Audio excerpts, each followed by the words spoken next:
Hey guys, welcome back to the summer edition of the Just Your Average Fangirl podcast. My name is Jordan. And I'm Natalie. We have a lovely episode for you guys today. And to top it all up, we have a guest star. Yeah. Her name's Bella. Bella, do you want to hop on in? Hey guys. Nice. Okay, so basically we're going to start off by talking about the movie Luca, which is a new Disney movie that came out last week or a week before that. I'm not really sure. It came out pretty recently. Anyways, Bella saw that and she's going to talk a little bit about that with us. And then after, we're going to talk about the new Loki episode. Did we talk about the other episode last week too? We talked about episode 3, yeah. So we're going to talk about episode 4 of Loki. Mm-hmm. And then Jordan's going to talk a little bit about Parasyte, the Maxim. So, if we want to get started first, because this is our very first guest on the podcast, Bella. So Bella's a very good friend of Natalie and I from school. And so Bella, I was just wondering if you wanted to maybe tell the listeners just a little bit about yourself, maybe what you like, what some of your favorite movies and TV shows are, because that's kind of our theme of the podcast. But yeah. Sure. Hey guys, I'm Bella. I was a theater student with Jordan and Natalie, so I'm super into that. But I also really like film and filmmaking. I hope to get more into that later on. So that's kind of what I do. I watch so many things. It's hard to name favorites. But I'm a huge Disney fan, just in general. So I'm really glad to be talking about Luca. Because that's my favorite, I think, at the moment. Ooh, is there any TV shows you've been watching lately? Not really, as of recent, no. I've been waiting, I'm kind of basic, been waiting for, Outer Banks to come out the next season. So, yeah, I haven't been watching too much television lately, though. I love that. I have no clue what Outer Banks is, by the way. Oh boy, it's a show. it's really fun. It's a fun thing just to binge watch and summer vibes because they're in Outer Banks, North Carolina. Recommend. I don't like Outer Banks as in sci-fi kind of thing, but nice. So that's I literally don't know anything about the show. So cool. Yeah, my sisters are very excited for season 2. All right. So yes, this is Bella, and speaking of Disney and Luca, we are going to talk about the newest, or the latest, Pixar film, Luca, which, spoilers, by the way, this is going to be a spoiler discussion, so if you don't want to be spoiled, watch the movie, or if you don't care about spoilers, continue at your own risk. So just a couple of little stats.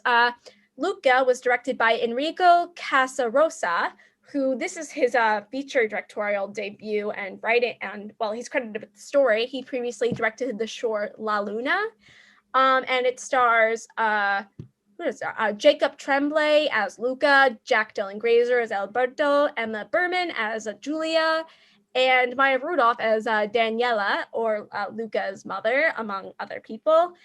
And I guess the basic plot is it takes place in somewhere in the Italian countryside, and it's about a young sea monster boy named Luca who befriends this other sea monster named Alberto, who who essentially lives on the surface, but it's forbidden by Luca to go to the surface. And when his parents, who are the ones who forbade this, threaten to send him away, he runs away with Alberto to this little Italian seaside village where they are hoping to win a Vespa, but also avoid being with this girl they befriend named Julia, or Julia, I think Julia. It's Julia, and try not to risk being caught or discovered as sea monsters. So I guess that's a basic summary. Bella, since you're our guest, do you want to give your thoughts on Luca? Yeah, I loved it. I feel like I hadn't seen a new movie in such a long time, and I've been to the theater once recently. So just watching a new film, first of all, was a breath of fresh air, I think. But I don't know, I just thought it was a super heartfelt film, and it was kind of a feel-good pick me up, I guess. And we had spoken about this a little bit in text, but I think that the themes of it, they were like super like clear and straightforward, and it was an easy kind of thing to follow along with. So yeah, I think those are my initial thoughts. Mm-hmm. Jordan, do you want to talk a little bit, or do you want me to? I could let you talk since I just kind of gave a basic plot synopsis. Okay, so first I have a little fun fact, I guess. So this movie is done in a somewhat CalArtsian style.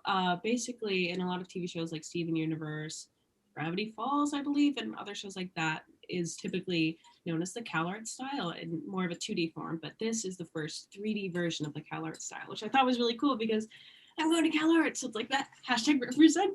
Yeah.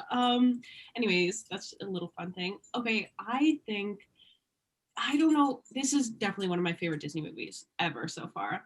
It's really up there with Tangled and Princess and the Frog. I don't know why, but something about it makes me so happy. And it's so cute. And I watched it 2.5 times so far. I started off watching it by myself, and I got about 40 minutes in, and I was like, I need to watch this with my family. And so I was going to watch it with my family and ended up just watching it with my brother, which was really nice because he was very hesitant on it. He's like, I don't want to watch this. He wasn't really a fan of Soul. So I was like, come on, Lane. And he's going to Italy in September. So like it's in Italy, like you got to do it. And he loved it. This is, I think, one of his favorite movies at the moment. He's literally obsessing over it. He's been listening to the soundtrack. He keeps sending me pictures of anything Luca related he sees. And I think that's so funny. He's also an adult. He's literally 21 and he's acting like a little kid over this movie. And I love it. I think it's so funny. But yeah, I love the animation style of this movie too. Not just because it's just that CalArts representation, but just I was watching it and noticing how their like scale feather headpiece moves in the water. There's so many little details that just don't go like it. No, none of the corners are cut. They really just it's so good. And just the way anytime there's a little splash of water, the scales pop up. It's just timing up. It's literally so perfect. It is done so well. And it's weird because there's some scenes that look so realistic, but then it's also so very animated in a way.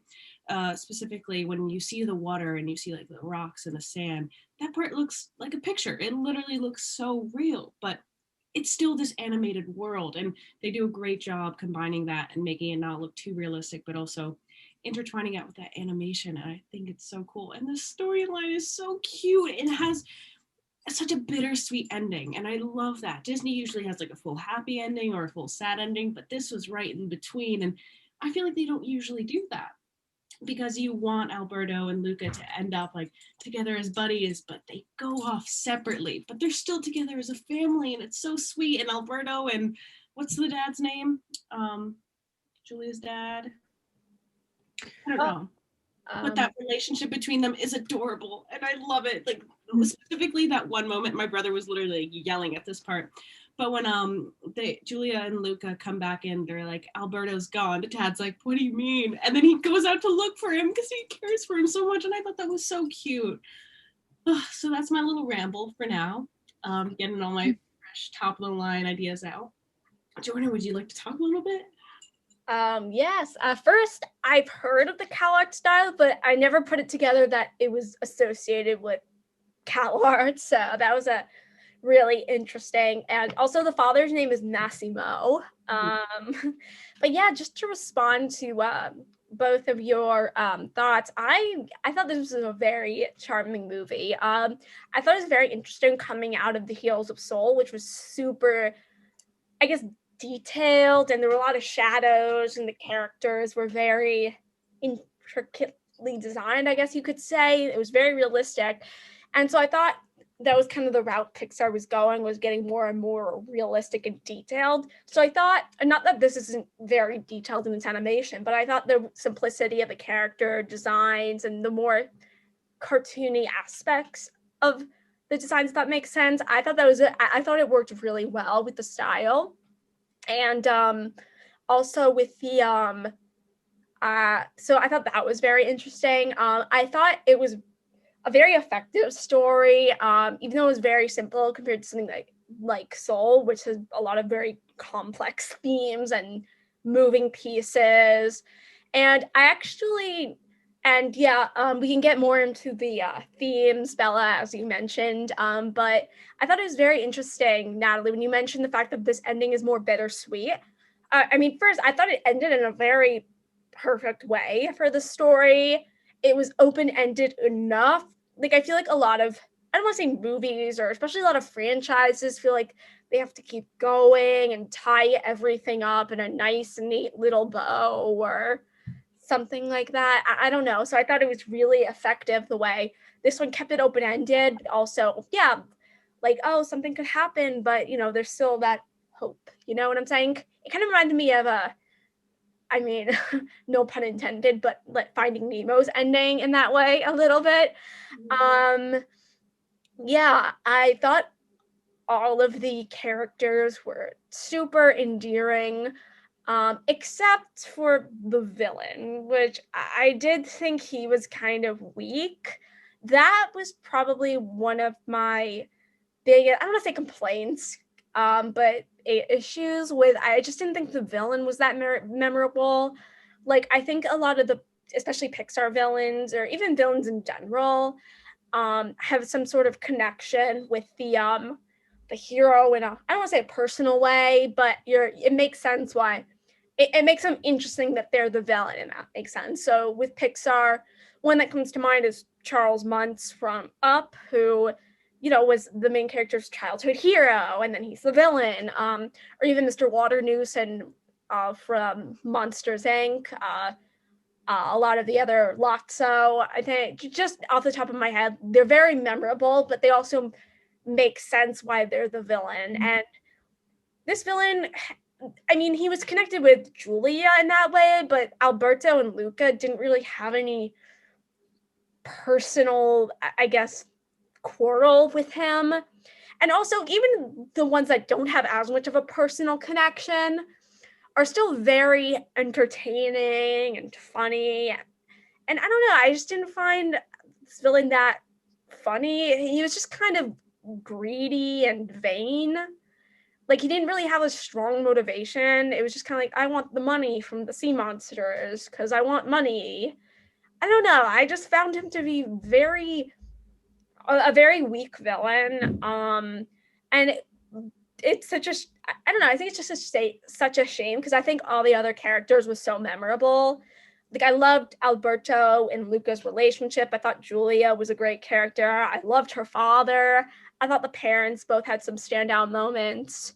So yeah, I think those are my thoughts for now. If either of you want to respond or disagree with anything I said, or yeah.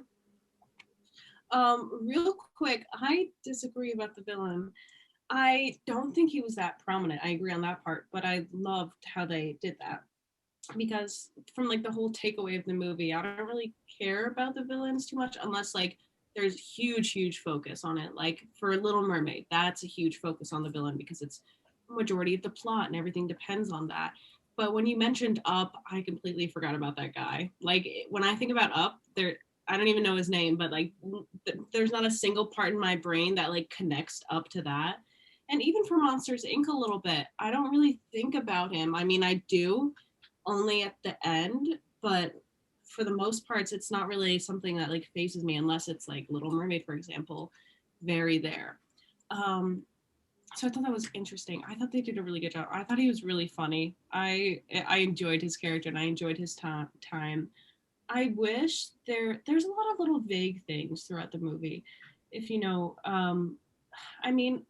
it's annoying because it makes everything was bad. It was perfect. The timing was perfect. The pacing was perfect. They didn't need to add anything. They didn't really need to take anything out. But I want to know more about some of these characters. Like I do definitely want to know more about the villain, like how old he is, because I couldn't tell if he was like 30 or like 18. So I was kind of confused about that.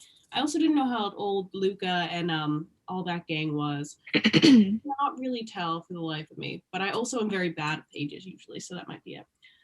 What was I gonna say? the vagaries. Oh yeah, I want to know more about this grandma. I loved that grandma so much. I loved the little side characters, like the uncle. All of it was so good and so much fun. And on top of all this, the casting of this I thought was absolutely perfect. Like Maya Rudolph, Jim Gaffigan, oh, what's his name? The guy who plays Alberto. Love him. I love him so much. Oh, such a so good, so good, so talented.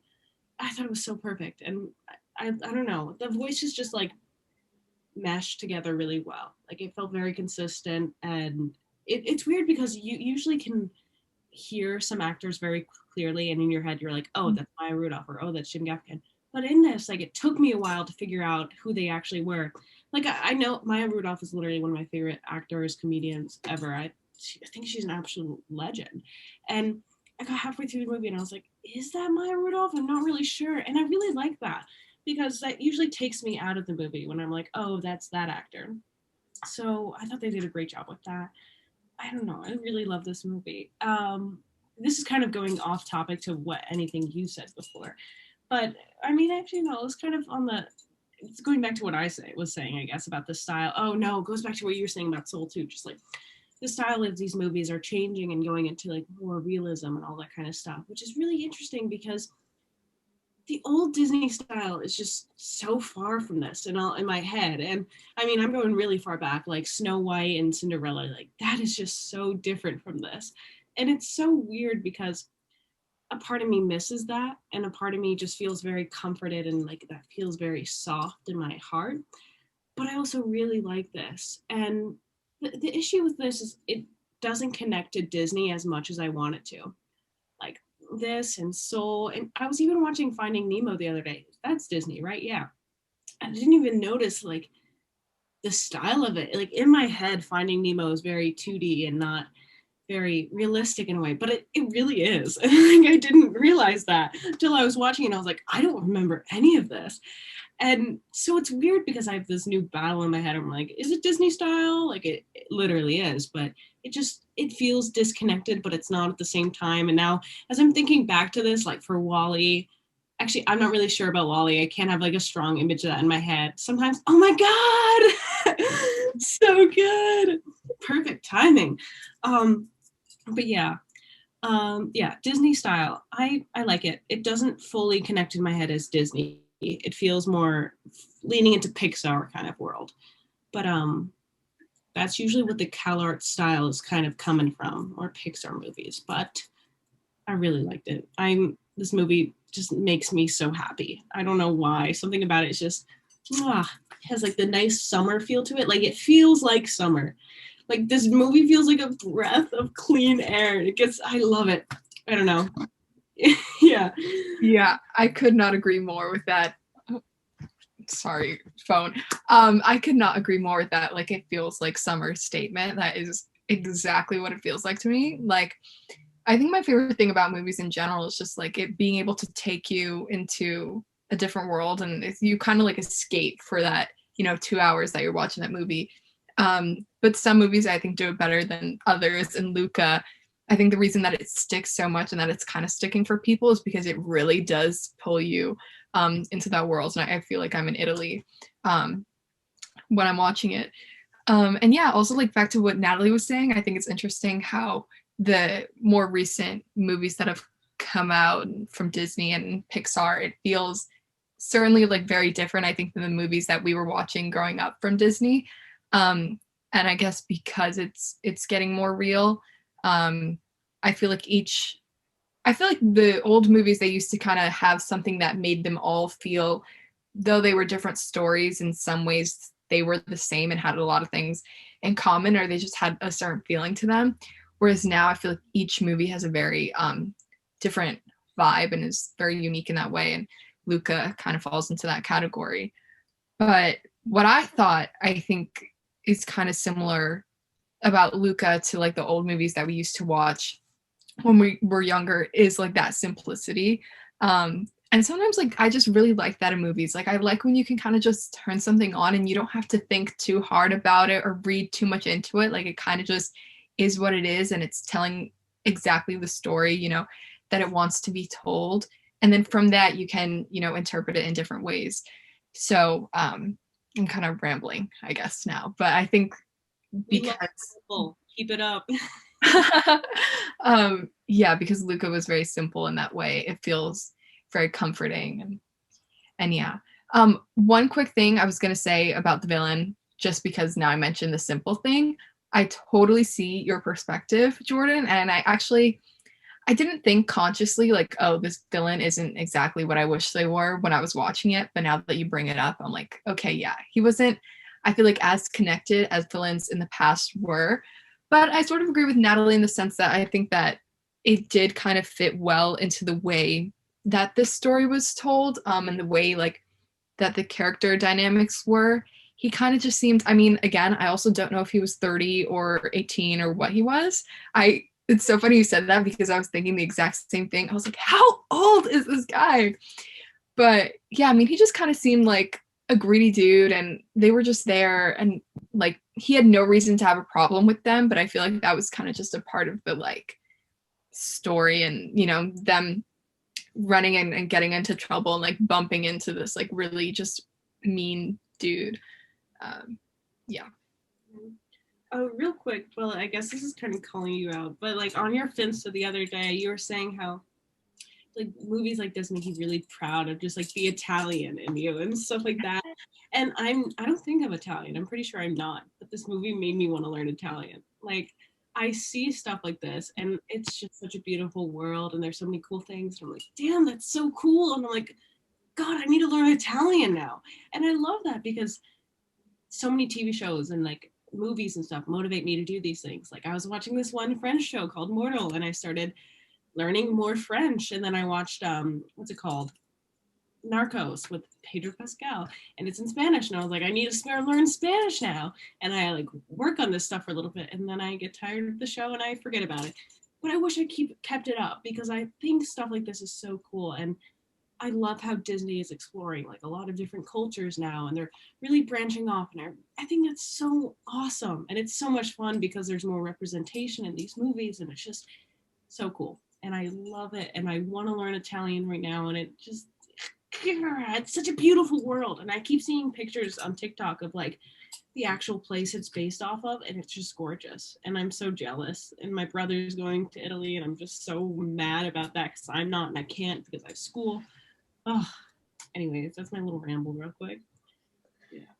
No, yeah, just to kind of, if I can quickly respond to that, I think I mentioned this about Bella briefly, but I love it when Pixar movies, I think Pixar definitely does this more than Disney. I mean, when Disney does do this, it's usually a musical and the musical is very pop song, musical show tunes. I mean, Frozen comes to mind, that takes place in Norway. I'm sure there are a bunch of others, Aladdin too. But yeah, I love it when Pixar movies just immerse themselves in a different culture. It's just so beautiful. And I love how this is just a seaside village in Italy and all of the beautiful colors in the village and the language, Natalie, as you were mentioning. It kind of reminded me, this is what I was talking about, Ratatouille, which takes place in France and just totally immerses itself in French culture while also having that, I don't want to say, but a more absurdist element of is a talking rat, or even Coco, which I completely forgot about, even though it's one of my favorite, which is it takes place in Mexico, even though I guess I forgot because it took place mostly in the land of the dead.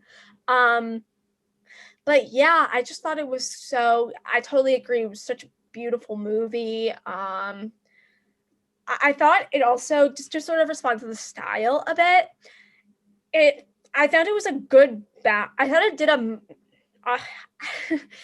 don't know if either of you ever saw The Good Dinosaur, but that movie. I feel like I did. I have not seen the actual movie, but I know what you're talking about, and I've seen. Yeah, that movie is what I like to call a stylistic failure because you have these super cartoon. Okay, here's what I mean. You have these gorgeous landscape backgrounds that are super detailed and super realistic and just so, and then you have these really cartoony characters and that are green, and it just looks so weird. And that's why I think Soul did a better job of that realistic style with the sort of animated characters, because they weren't super simplistic and cartoony. And this did a better job of taking that sort of the character models of Good Dinosaurs, and putting it in a background that fits them. Even though it is super detailed, it's not realistic. Does that make sense? Am I making sense with that? So yeah, Natalie, I don't know if you just looked up a picture of the Good Dinosaur. Yeah, it's just, it's also just it's what? Yeah, it's very interesting. I get what you mean by that, because it's weird. It just, I don't know. Yeah, it just doesn't work. Also, it's just not a very good movie, so I feel fine saying that. Yeah. But yeah, so I think Soul is sort of, if they took that background and made the characters fit the backgrounds, and Luca, I think, is sort of the other end, where if it took those more cartoony models and put them in a background that makes sense for that. So that's what I wanted to say about that. And I will say, just as a brief response to the villain, since I am outnumbered here. No, I'm kidding. But I thought the H thing was very funny. I want to take back something he said. I didn't think he was totally not funny. I just think after a while, like, his shtick of always hitting his friends around just kind of got old for me personally. I don't know. That's my personal feelings. I totally get if you guys thought he was memorable. I personally didn't. But also, I wanted to respond. I think both of you kind of talked about this, but Bella, I don't think you'll get this. I'm very sorry about that. But because Natalie, you sent me a TikTok of taking these characters and turning them into the Ghibli style. Yeah. So I feel like this movie, more than any of the others, and listeners, if you know what I'm talking about too, feels like a Studio Ghibli movie. Here's what I mean by that. So Pixar movies traditionally, I should say Ghibli movies, or at least the ones I've seen, they're very much watching character. Bella, maybe this will help you understand what I mean. Also, very much about watching characters live their lives. So, for example, in Spirited Away, there is an inciting incident but then the rest of the movie just kind of follows the main character, Chihiro, working in a bathhouse and trying to work her way to reverse what happened in the beginning of the movie. Kiki's Delivery Service is and My Neighbor Totoro, yeah, they're both very they're both very Gigi, very slice of life. There's really no clear narrative structure to it. It's just kind of the main character in Kiki's Delivery Service. She goes off to this town, which also kind of reminds me of Luca, like the way the town is designed. And as she works in a bread shop or a bakery or something like that, and My Neighbor Totoro, two girls move into a new town, and I feel like this movie, more than any other Pixar movie, kind of feels like that, where there is a structure, like you can sort of tell where the inciting incident is and what the second act is, but it's very much feels like we're watching these 2 or 3 characters, if you count Julia, living their lives and just training for the race. And if that makes sense. I think the only other Pixar movie that kind of maybe, I don't want to say it feels like a Ghibli movie, but more like it feels like more like an indie movie is Ratatouille, I guess. But Luca feels very Kiki's Delivery Service, where it's about these characters trying to work to get something. Because I know I'm rambling at this point, but traditionally Pixar movies do, and this isn't a bad thing at all. A lot of my favorite movies do this, but they have very clear narrative arcs, if that makes sense. Like for Inside Out, for example, the inciting incident. Oh, they lose the core memories. The Act 2 low point. Joy's at the bottom of the pit. Finding Nemo is very structural. Inside the incident, Nemo goes missing. Act 2 low point. Oh no, they think Nemo's dead. Conflict resolution. They save Nemo. I mean, there's a lot of other beats in there, obviously. But traditionally, Pixar movies are very structural. Like, you know what you tend to know what beats you're in. When you're in the second act, Marlin is looking for Nemo. Monsters Inc. What's his name? Sully is trying to hide Boo, but slowly gaining a friendship with her. So yeah, but I feel like this movie is at least the feel of it. There's also more urgency in those movies that I talked about. Like, if Marlin doesn't find Nemo, he won't have a son back. If Sully doesn't get Boo back, he would lose his job and be quarantined. I don't know, but something like that. So there's very clear high stakes to those movies. But with Luca, I don't know if I'm making sense, but there is that threat of, if they get caught, they can turn into monsters, but they can always just sort of turn back and go back into the ocean, if that makes sense. But, they're pursuing this goal, which makes them great characters, but there's not really a clear, I guess, urgency to what they're doing. I guess except the fact that they want to make it in time for the race. So there is still that structural stuff in a Pixar movie, but it feels more low key. If anything I'm saying is making sense. Yeah, it does make sense, but I just want to kind of rebuttal. I mean, not rebuttal. I don't know the right word of it, but I do see clear kind of worrying things, conflicts. There we go. Like, Luca's parents are trying to find him, and he knows they're there, and he's got to hide from them. And then the whole town is really against these sea monsters and wants to hunt and kill them. And now they're with this dad who was a fish hunter. So I think there are those smaller underlying, there's not just one big one, there's a bunch of underlying consistent little ones that are very crucial to them, I guess.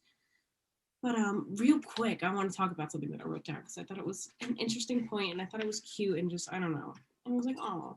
Anyway, so I really like their portrayal of friendships in this because it's very realistic in many ways. And it's not just the happy-go-lucky kind of cheesy Disney vibe, but it's literally just more realistic. And one moment just one little thing I like to point out is how Alberto sees Luca and Julia getting closer, and you could see him get jealous very clearly. You can literally see him get jealous, and you can see that he's kind of mad and upset by this. And it's just, it's weird because he's kind of sabotaging Luca and Julia's relationship a little bit in a way, but you understand where he's coming from. And he's not the bad guy, even though he's causing trouble with these things.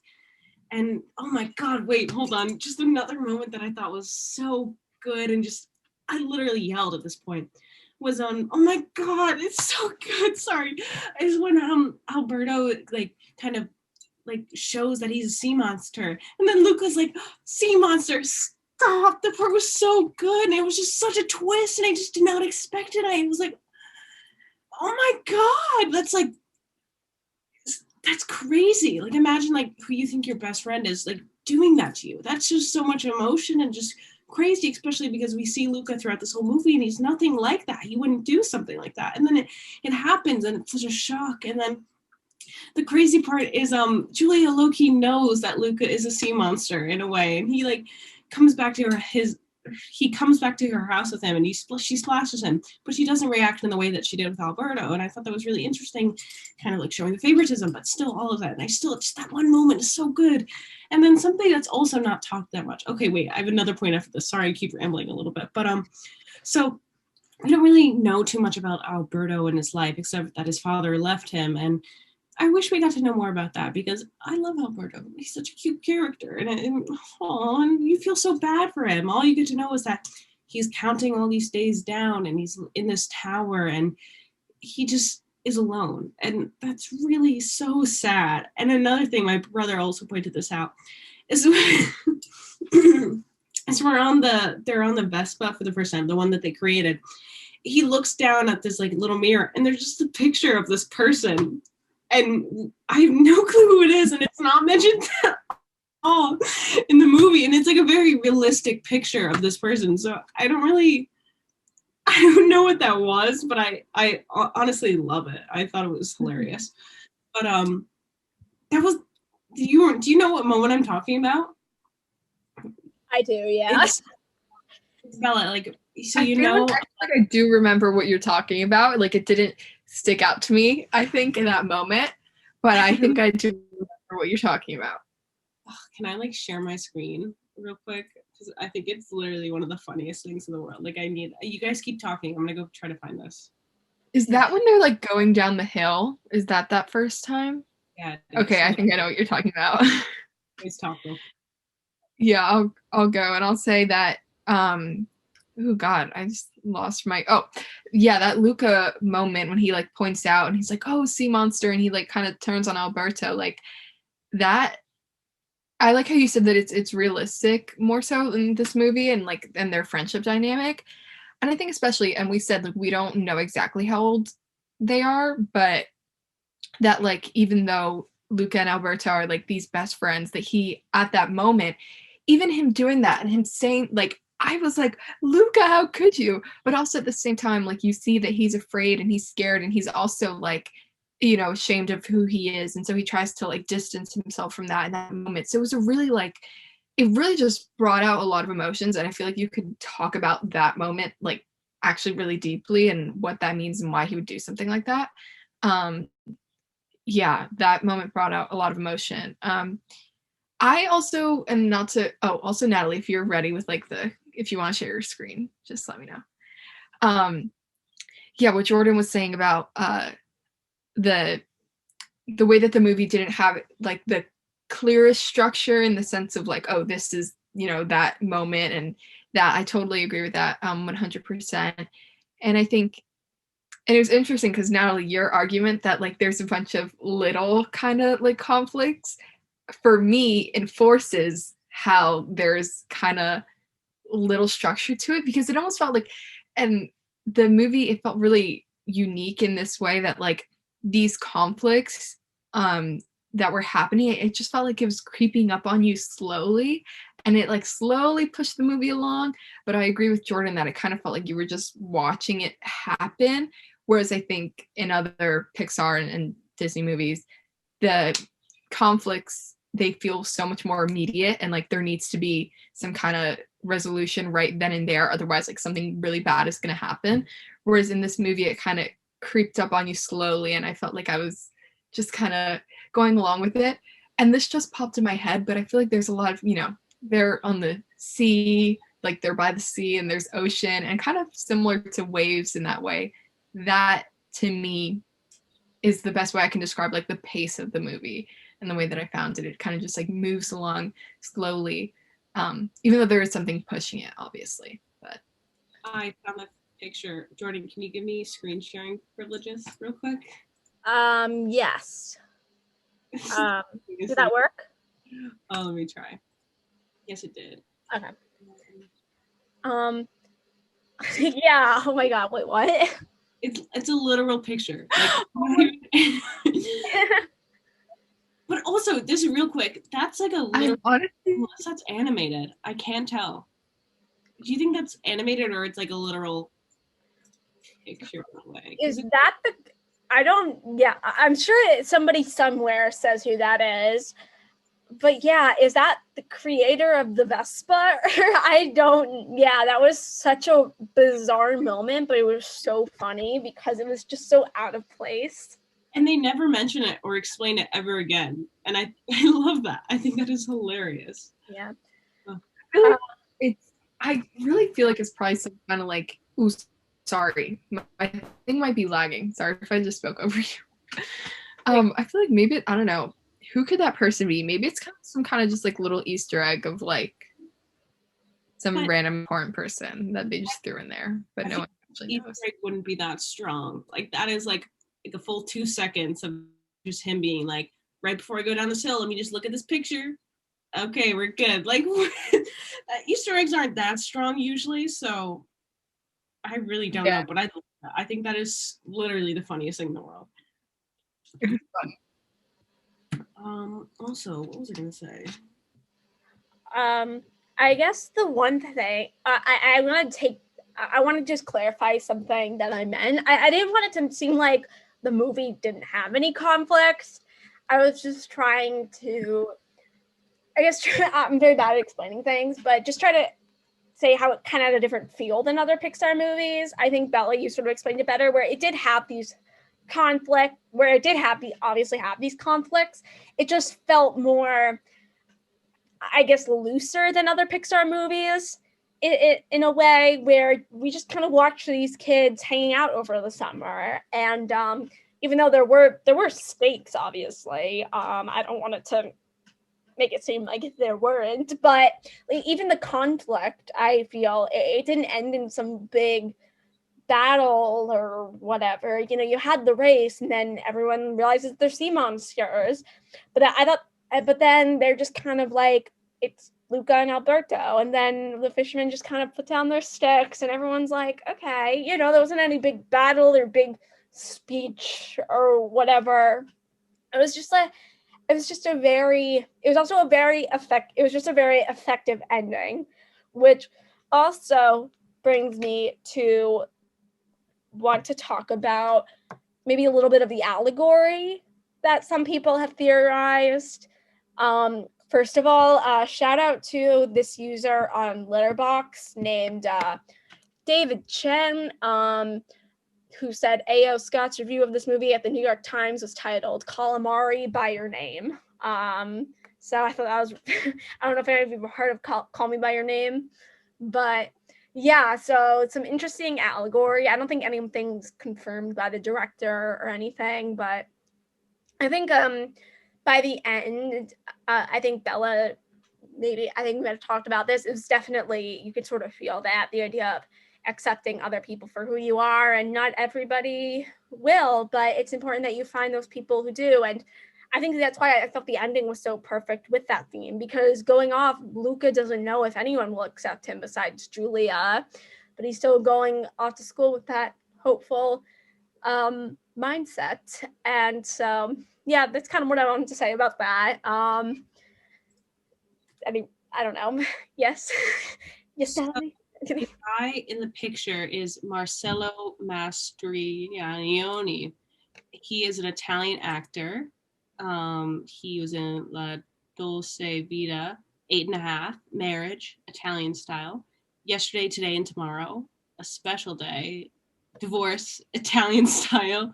He's in a lot of famous Italian movies. Still don't know why they included him in there. Yeah, I don't know. He might be, I feel like that might be offensive, actually. He may be a very famous actor, but I just never heard of him before. Anyways, so that's kind of a disappointment. I thought it'd be more fun, but just want to throw that out there. Also, real quick, the Silencio Bruno moment, best thing in the world. I'm using that in my day-to-day life now, and I've never been better. Honestly, helps me through anything at this point. 10 out of 10, I love it. I just want to point that out real quick. Yeah, so are there any final thoughts? I don't think so, not for me. Just, it was an amazing movie. I love it. Yeah, I know we like slightly just like brushed on the allegory, so I just wanted to like say real quick that I think because and then I'll let you guys wrap up. Don't want to take too long. But yeah, because people had, mentioned how, they noticed like that allegory in the movie. And so going into it, I think I was expecting it to jump at me so much that I kind of and I sort of mentioned this to you previously, Jordan, but just to say for the pod, like I thought it would jump at me more obviously than it did. And that's not a bad thing, but definitely like by the end I sort of felt it come out more clearly, and then the way that everything was concluded, I was like, oh yeah, that makes sense. And again, I don't think, Jordan, like you said, anything was necessarily confirmed, but I could totally see. All right, so do we want to maybe go around to give a rating or something? Bella, we usually give an out of 10 or something like that. So Natalie, you can go first. 10 out of 10. I wouldn't change anything about this movie. It makes my heart very happy. So I'm giving it first 10 out of 10 so far. Yeah, I'm kind of in the middle between a 7 and an 8. Maybe a little closer because I gave Soul an 8 out of 10 when I saw it. So I think I'm a little closer to a 7 on this. I thought it was very good. I thought it was very effective at what it was doing. I don't think for me personally it hit quite the same emotional beats as Soul, or was quite as surprising as Soul. I think if the villain was a little stronger, it could have been, I might have given it might have been a little bit more effective for me, but I think, or it might have been just that one extra aspect. But overall, I think it's a solid 7 out of 10. I thought it was very, I don't want to say short, like a better word, short and sweet and to the point. It was a very effective story. Maybe, I don't know, maybe it sounds like I'm being too harsh, but no, I really enjoyed it. I thought the characters, I guess the main three who count Julia, they were all very charming. I thought the side characters, the parents, Massimo was a great character, even the weird uncle who lives in the depths of the ocean had that really funny scene. The grandma was great. So yeah, overall, I thought it was a very effective movie. Maybe, I've only seen it once, so maybe it'll get better for me on rewatch. Who knows? A bunch of movies I haven't seen Soul in a while, so maybe I would like it less if I rewatched it. But yeah, those are my thoughts. I thought it was very good, very cute. Yeah, Bella. Yeah, I would give it, I wanted to give it a 10 out of 10, but I think I'm going to give it a 9.5 out of 10. That little 0.5 just for like, I don't even want to say like slight improvements, but just like, I don't know. I don't want to give out a 10 out of 10 too easily. I'm going to give it a 9.5. I really, really enjoyed it. I think maybe I would have wished to like know certain characters a little more, or like something like that, but yeah. All right. Oh, Bella, thank you so much for coming on to talk about Luca. Do you want to plug any socials or? I actually don't really have anything. I used to do YouTube and then I got lazy, I guess. So I'll just be here. What is it? Show us your YouTube channel. Maybe another time. I don't know. Hopefully you see me popping up somewhere these days. But thank you guys so much for having me. This was so awesome. Thank you for coming. Wow. Thanks, guys. Bye. Nice. Right. Is it time to talk about Loki? Yes. So spoilers for episode 4 of Loki. If you haven't seen it, then you're lost because, oh my God, this was such a good episode. There's so much to talk about. Oh my God, there's so much to talk about. Okay. First, I want to hear all of your thoughts and everything. Go for it.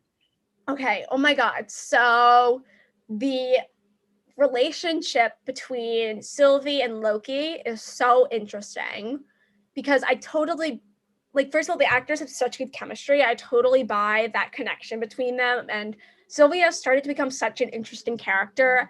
Like when we were first introduced to her, I thought, oh, this show is going to go one way. She's going to be evil and they're going to try to track her down. Maybe Loki will try to outsmart her or something. But then you realize, oh, Sylvia's actually been through a lot. And it's just such a weird, the scene where Mobius realizes he has feelings for her. It's just so bizarre too, because you realize he's just kind of in love with another version of himself. But also Sylvie's not just like him, she has her own, she feels like her own character. She's not just a female Loki. But even I just love it because even when both Loki and Sylvie are about to be brought to the timekeepers, Sylvie turns to him and she asks, "Are you okay?" And it's just such a heartwarming moment. And when Loki's about to tell her something and actually for once open up to somebody, he sort of does to Sif, but it's just in a fake memory that in the memory prison. And it's just like so many good moments. The show is just not going in a direction that I thought it would. like already we have like 4 twists. So we realize, not only do we realize, oh, the timekeeper, at first it's going after Sylvie, but then it turns into something else when Sylvie and Loki have to try to survive, and Loki realizes now that the TVA isn't who they say they are. And now that Mobius knows that, and I thought it was also such a twist that the judge lady is evil, because I thought she was just another victim. But the scene where Sylvie asks, why did you delete me or something? What was my Nexus event? And she's just like, I can't remember. And you just see the heartbreak on Sylvie's face. And now, it was about taking down the timekeepers, but then you realize they're fake. And so it's like, what now? And we could talk about the end credit scene too, but oh my God, there's just so many interesting stuff happening. That's what I'll say for now, Natalie. God, it's so good. Like what you were saying before about how the show is just going in so many different directions. And I love that. It suits the idea of Loki, the god of mischief. The show is just throwing us around and it's so good. Oh my God. There's so much juice to it all. What you were saying about the Sylvie relationship, I don't know how I feel about that. Like, yes, Loki's finally getting out his emotions, kind of making action, but it's literally just himself, unless it's not. But I don't know. Seems kind of weird. I'm with Mobius on this one where it's like, that's kind of weird, like you're just in love with yourself. Also, maybe Mobius is just a little bit jealous. Also, he dies or he gets pruned. That's a shocker. Oh my God, that literally, everyone gets pruned and it just came out of nowhere. And what's her name? That one, whatchamacallit? Hold on, cast and characters. Wait 1 second. Oh, that one soldier person, what is her name? B12? Is it B12? B12? Or hold on, let's see. B12, B15. She goes to him and goes to Sylvie and she's like, show me. And like, that's a big character difference from what she started off with, being like this tough girl. Love it so much. All of it's so good. It makes me mad, honestly. I don't want to say it, but I like this more than WandaVision 2 at this point. There's just so much to the show. I mean, WandaVision has a special place in my heart. It's more my aesthetic, but this is just better quality show. Like, it's just better all around. And it's so much better than The Falcon and the Winter Soldier. And I hate to say that, but oh my God, it is so much better. Like, bro.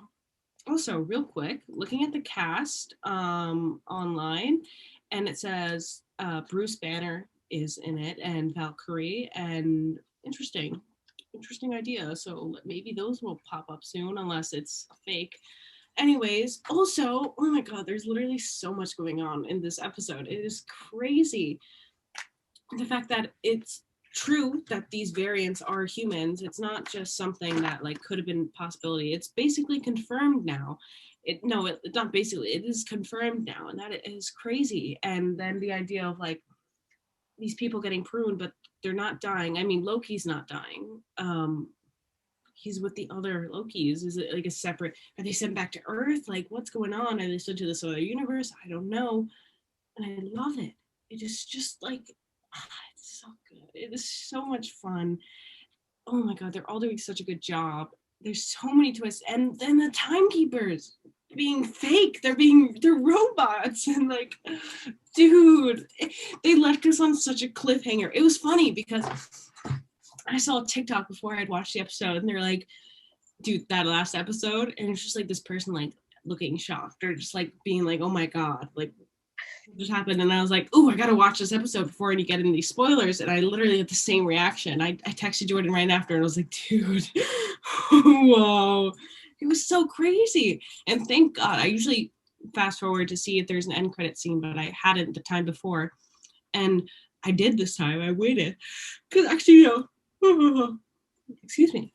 I didn't wait. I was just in shock about how good the episode was and how it's just so much had happened that I just was like sitting on the couch staring. I was like, oh my God.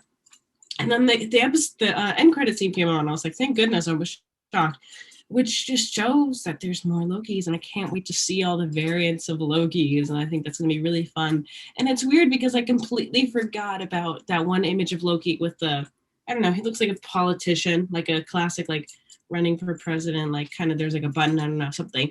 And I completely forgot about that. And I thought the show was going to go in a different direction, but now I'm reminded about that because I see all these other variants and I think, oh, he's going to become the leader of them all because he's the real one, I guess. But oh my God, it's crazy. There's just so much. It's so good. I'm blown away. Hold on, I want to look up something else. You can talk for a little bit because I'm just going to Google something. Yeah, so just to respond, apparently all those Lokis that we saw at the end, or at least two of them, are versions in the comics, such as Kid Loki. And then we see this one older looking guy in the very, very classic Loki outfit, which I love. But apparently there's a fallen Avengers tower in the background. Yeah. So that makes me wonder, that makes me think, because I don't think Mobius is dead. I think when they prune somebody, they get sent to wherever this place is. So all those Lokis there are others that have been pruned. So I don't think Mobius is dead. I think he is sent to the same place or something. He was sent somewhere, if that makes sense. Yeah. But also, if it was so sad, his speech at the end where he says, I would want to go tonight, maybe I had a jet ski. It's like, no. But yeah, so that's my theory. But I don't know where. The thing is, I don't know where people that are pruned are sent. Because if there's a fallen Avengers tower, are they sent to some like dead timeline or something weird like that? I genuinely don't know. But yeah, and I have no idea who's actually running the TVA if the timekeepers are fake. It makes, yeah, because I mean, cause I'm thinking if they could reveal a new villain, maybe. Because I mean, Agatha Harkness was revealed at the end of episode 6 of 8, so it's possible. Yeah, there's just so much. Yeah, and I totally agree. The relationship between Sylvie and Loki is so bizarre, but I am here for it. So I don't know. I'm just so weird. I just love the weirdness of the show. Oh, Natalie, are you frozen? Oh, no, you're not. No. But yeah, I thought the shift with B15 was really interesting. And I thought that was very cool because I was thinking, oh, how are they going to get out of this when they're about to be pruned? But then she shows up and I'm like, oh my God. But yeah, it's just it leaves it such an interesting place. And when you texted me, oh my God, it was crazy. I was thinking, there's no way it's that. But yeah, it was crazy. I think that's what I love about this show compared to because I don't want to say yet if I liked it more than WandaVision, because I don't know, because I remember WandaVision, I don't want to say really tanked in the finale, but it really was just, the whole thing before that, I'm like, if they just nailed that finale. But I think looking back, Falcon and Winter Soldier was it was going in one direction, you know what I'm saying? But I think what I really like about this is it's gone in so many directions, and yet there's still so much character development with Loki and even Mobius. He's definitely with realizing the truth now. So yeah, it's going in a really interesting, and I really hope. I feel like as of now, I don't know. I feel like I want to say I might like it better than WandaVision. I don't know yet. I want to save my final thoughts on that for after we finish it. But yeah, I think that's the reason why I was drawn to such as Battlestar Galactica, is because I have no idea what direction the show is going to go, which is something I really like in television shows. Is I'm just don't know. I'm just, it's going in one direction, then it's going in another. And you're thinking, oh my God, what are the characters going to do this time? And I think that's what I really like. Because even in WandaVision, it just sort of, it builds up to the reveal. But I have no idea what this is, of like what's going on with the hexagon or whatever it was called. But with this, I have no idea what it's building up to. Like, I guess I kind of do. Like, it seems like at this point, they're going to take down the TVA. But if you asked me in the beginning, I would have been like, oh, it's going for this. But then at this point, it's about something completely different. Mm-hmm. Yeah. Real quick, it's all directed by a female director, and that makes me really happy and excited. And there's also female writers on the show. I think the second and the third episode were written by female writers. And it's just like, I don't know, stuff like that makes me really happy because usually what I've found so far, and sometimes the MCUs, they're not that much female representation, or just sometimes the female characters lack, or just I don't know, there's not enough female power. But for this, there's a female director, and she's doing such a good job, and this is just so good. It's just so good. Oh my gosh, and I'm so happy about that. And it gets me excited because I'm like, I could do this one day, maybe, hopefully. And then going back to what you were talking about, or just going back to the idea of Mobius dying, they did a really good job of making all these deaths super abrupt. Sometimes that's a bad thing, but for Mobius, it was literally like prudent, zap, he's gone. Like, it's just so quick where it's like you're not even like, you can't think about it yet. And it just happens like in this rapid fire way. And I think that's a really good job because it adds on to the shock factor. Because you just like, there wasn't even, there's no hesitation with her giving that command. And it's kind of showing you what that character is actually like, and just all these things. And with Loki, that was perfect moment. He was confessing his love, and he was just trying to get his emotions out because he hadn't done that before. And then zap, and oh my god, so good. This show is just, it's really good. And I hate to say this, but it makes me not like Falcon and the Winter Soldier a lot. Like, it's just based, I mean, I love it. I love Sebastian Stan, I love Anthony Mackie, I love it. But they did such a bad job with it. And I hate to say that. But compared to WandaVision and this, it's really lacking, like, depth, flavor, all of it. I think they rushed it. There was something going on. I don't know. I guess it seemed like COVID happened in the middle of their production, or like something kind of was thrown off, and I guess they had to rewrite things or redo something, but it just wasn't what I wanted it to be. They had such potential, but this is so good, and it makes me mad that there's only 2 more episodes. I think that is so unfair. WandaVision had 8. Is that correct? It had 8, yes. Right? They could have just, I wish they would give us 8 here, but no. They're mean and they don't like us. But oh my god, it's so good. That's all I have to say, I guess. I think unless you say, do you have anything else to say? It's just, I saw this funny thing where it ends with Owen Mobius and Loki on a jet ski, and that's the final image of the show. That is so good. Perfect. I love that, and I can't wait to see what Mobius's backstory or like family life is. I can't wait to see like how these variants or people are picked and how they're taken from their lives and why, like what makes them so special. Because they all seem like normal human beings that aren't that special. Maybe that's why, because they're not that special, you know? It could also be interesting because they said that magic doesn't work in the TVA, so I'm curious if any of them do have powers or anything like that. Yeah. All right, so yeah, those are our thoughts on episode 4. It's getting really interesting, and I think it sounds like we're both excited to see what happens next and how Loki's gonna get out of this. No, it's really setting us up for some juicy episodes. So Jordan, do you want to talk a little bit about Parasyte? I give you full permission to spoil some things because I don't know how much willpower I have to watch it at the moment, and I'll probably forget everything. So free range, go for it. All right, so I won't give spoilers on the very end of the show, but I will. Spoiler warning for Parasyte the Maxim. So it's an anime that came out in 2014 based on the manga of I think the same name. And it's essentially about this boy named Shinchi Izumi, I believe it's his last name, whose right hand gets infected with a parasitic creature that he names Migi. And there are other parasites who are like him, but their host's brain is infected with the parasite, so the person is no more, and Shinchi is very unique in that regard. I really enjoyed this anime. I did have some mixed feelings in some regards. I think there were a lot of really interesting moments, but then lesser interesting moments, if that makes sense.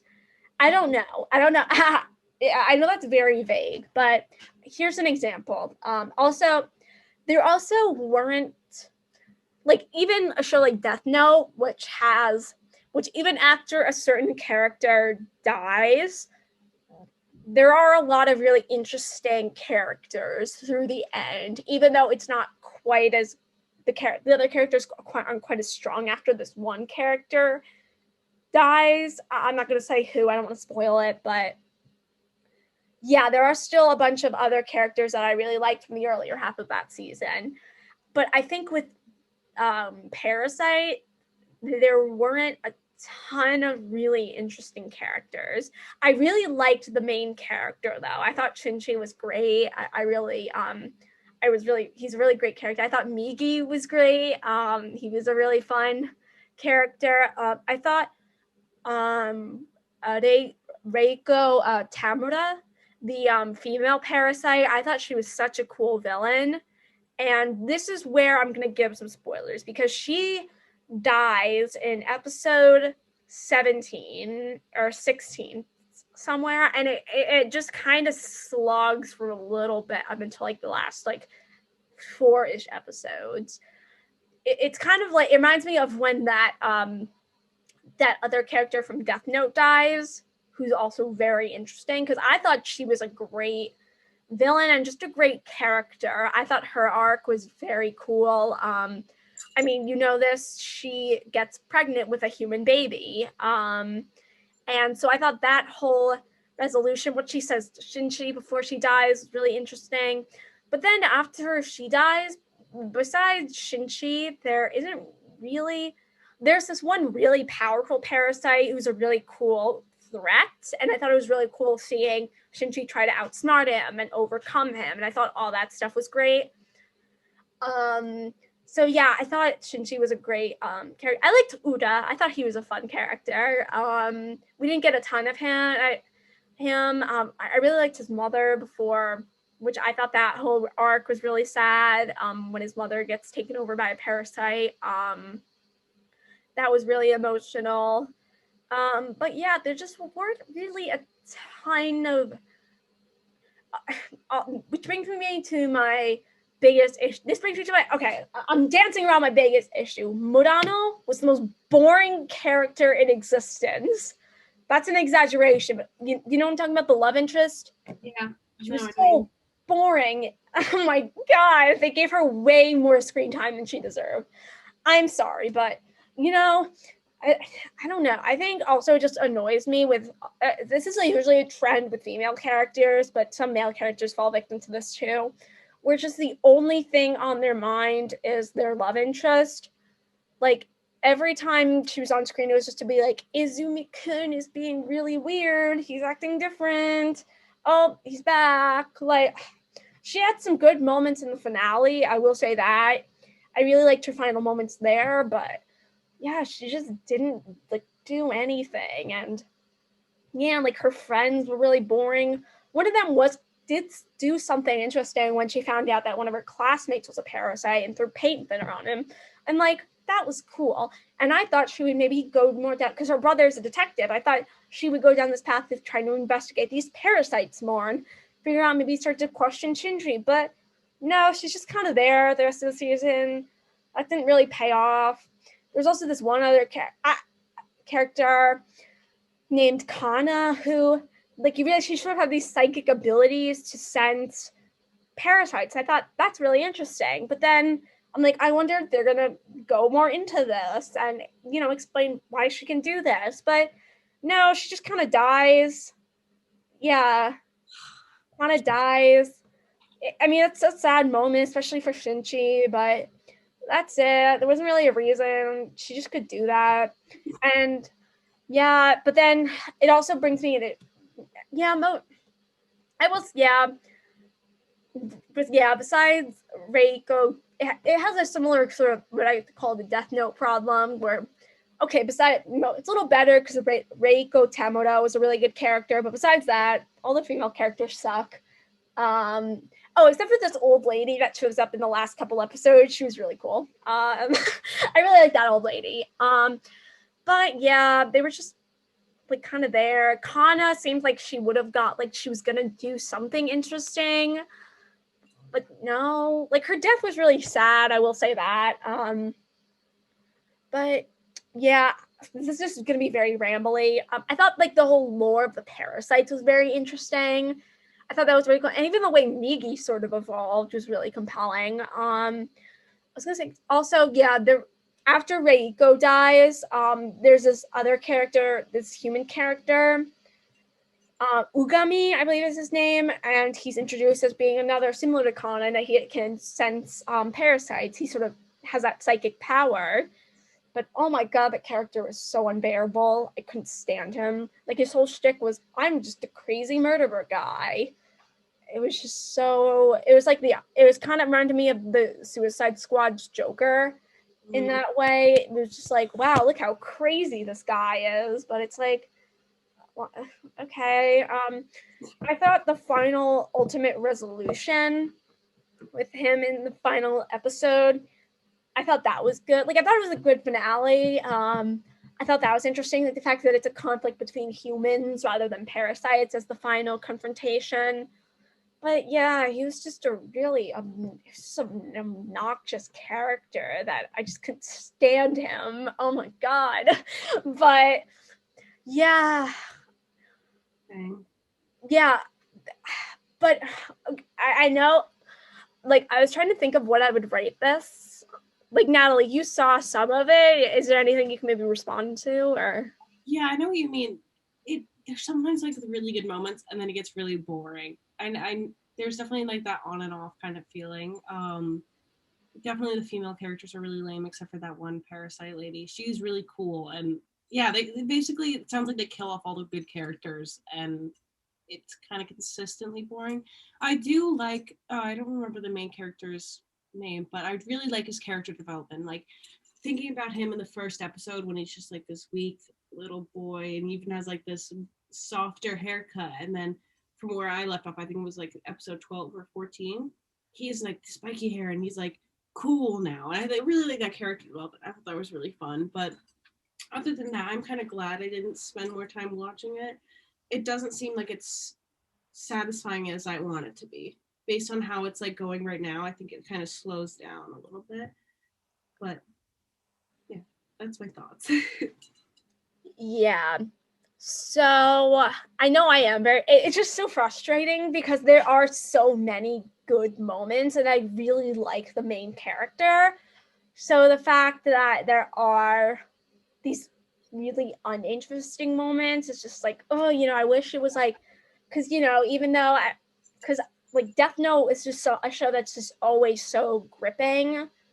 And this, even though there were so many times there were those times where I was just like, oh, I really don't care about the characters I'm watching right now. I wish we would go back to like Shinchi or Reiko. She kind of disappears in a couple episodes. So yeah, those are my thoughts. I know it sounds like I'm being very negative, but it's just because and it starts off very strong too, and the arc that Shinchi goes through is really compelling. I'd say, I don't know, because I did really end up liking the last couple of episodes. I'm like struck because I was making a tier list earlier of anime that I've watched. Mm-hmm. I feel like I'm struggling. Like, I feel like I would put it at a B tier, but I feel like I would give it a 7 out of 10, which is like my C tier category. Does that make sense? I was thinking 7 out of 10 too, because it does start off really strong. I don't know how it ends. I'm sure by what you're saying, it seems like it has a good ending, but based on the moments that are boring, the boring moments really pull you down a bit, but the good moments are really cool. So I guess it kind of evens out to a 7 out of 10 too. Yeah, so I think that's my rating. I don't know if I would put it at a C tier. I think it is closer to a B tier, but I don't know. I kind of just have ratings like S tiers 10 out of 10, A is a 9 out of 10, like that kind of stuff. So like I don't think I'd quite give it an 8 out of 10. I think it's more a 7 out of 10. So yeah, those are my thoughts on Parasyte.